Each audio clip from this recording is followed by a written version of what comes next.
konsehal. Palakpakan po natin, Konsehal Joaquin Domagoso.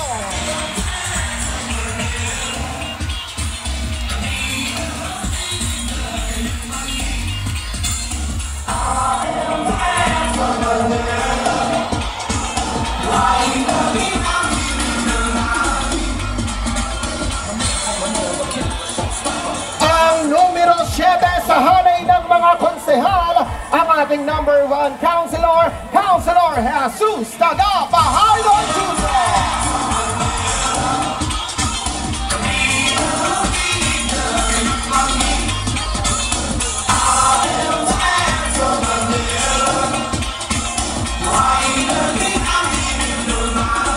Ang numero 12 sa hanay ng mga konsehal, galing sa hanay ng kapulisan, Councilor Colonel June Ibay.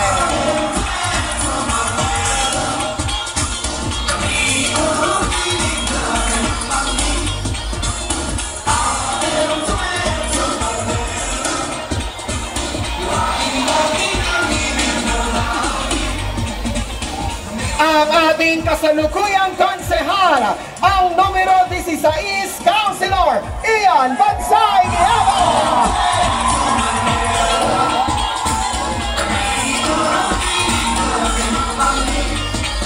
Muli mo, palakpakan po natin ang ating mga Yormes Choy!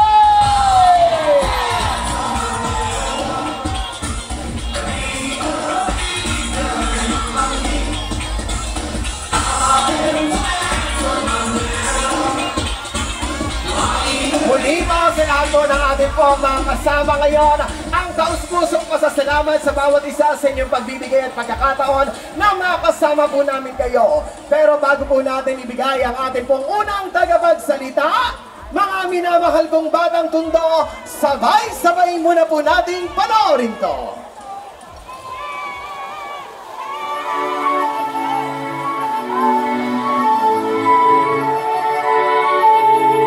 Let's make Manila great again.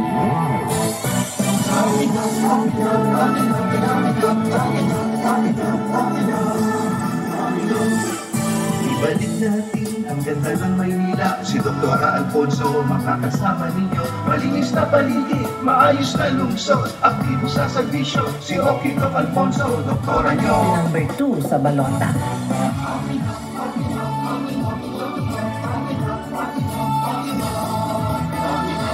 Ako po si Dr. Irma C. Alfonso. Mula noon hanggang ngayon, subok na sa serbisyo. Sa loob ng konseho, naging boses ninyo. Kalusugan at edukasyon, yun po ang lagi kong pinagtutuunan. Doktora ng bayan mula Distrito 1, si Dr. Alfonso, uring na batang tundo. May malasakit sa'yo, tapat hindi na loko. Si Dr. Alfonso, isang mabuting tao, doktora nyo. Number 2 sa balota.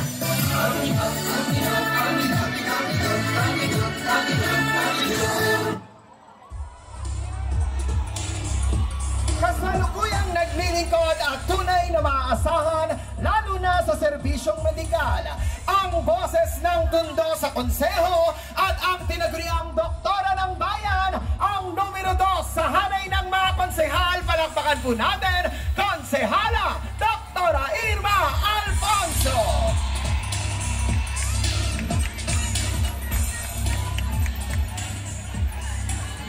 Magandang gabi po sa mga taga-Tondo! Magingay kayo!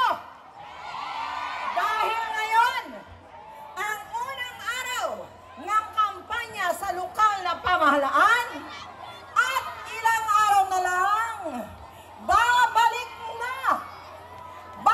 na ang pinakamagaling na alkalde ng Maynila, Yorme Isko Moreno Domagoso. Siyempre, kasama si Chi Atienza at ang pinakamagaling na congressman, the working congressman na lahat na yata natulungan sa Tondo, Congressman Ernix Dionisio! Ako po, kilala niyo na ako? mula 1998 hanggang sa kasalukuyan, pinagtiwalaan ninyo, tinangkilik ninyo. Maraming salamat po. Dahil sa inyo, nakakapaglingkod si Doktora Alfonso. Maraming salamat sa gabing ito, sinamahan ninyo ang buong Your Miss Choice. Kaya lahat kami, sobrang nagagalak. Si Dr. Alfonso, nakita ninyo ang aking opening billboard. Lahat na yata ng programa ibinabako sa taong bayan. Nung una kong bumayo sa entablado, sabi ko bilang manggagamot, libre konsulta, libre gamot. Ginawa ko mula unang araw hanggang sa huling araw na ako ay inyong pagtiwalaan. Gagawin at gagawin ko. Si Dr. Alfonso, huli